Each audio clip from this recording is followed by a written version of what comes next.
La grande mosquée de Kérouan en Tunisie est l'une des plus vieilles mosquées du monde et possède dans son architecture une spécificité fascinante. Cette mosquée elle est fondée au 7e siècle, soit quelques décennies après la naissance de l'islam, mais elle est reconstruite au 9e siècle. À cette époque, le pouvoir musulman s'organise sous la forme d'un califat qu'on appelle le califat abbasside. Le calife, il est situé dans sa capitale à Bagdad, mais pour contrôler son très vaste territoire, il décide de mettre en place des gouverneurs locaux qui ont pour rôle de mettre en place les mesures que lui a décidées. Et c'est exactement ce qui se passe en Tunisie.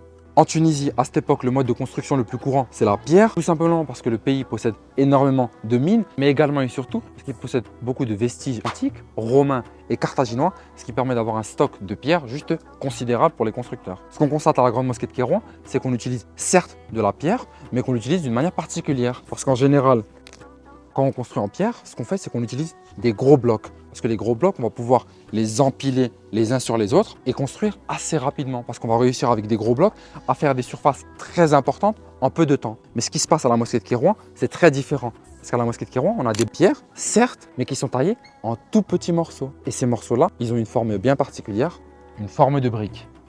L'idée derrière ce mode de construction, elle est donc assez simple. Mixer les traditions locales de construction en pierre avec les traditions du pouvoir central abbasside. Ce qu'il faut savoir, c'est qu'en Irak et plus généralement en Mésopotamie, on a l'habitude depuis l'Antiquité de construire en briques de terre crues ou cuites. De ce fait, le commanditaire de ce bâtiment, lorsqu'il demande à ses ouvriers de se casser la tête à prendre des pierres et à les tailler en petits modules en forme de briques, c'est tout simplement pour montrer le fait qu'il soit sous domination, le fait qu'il soit sous subordination du calife abbasside.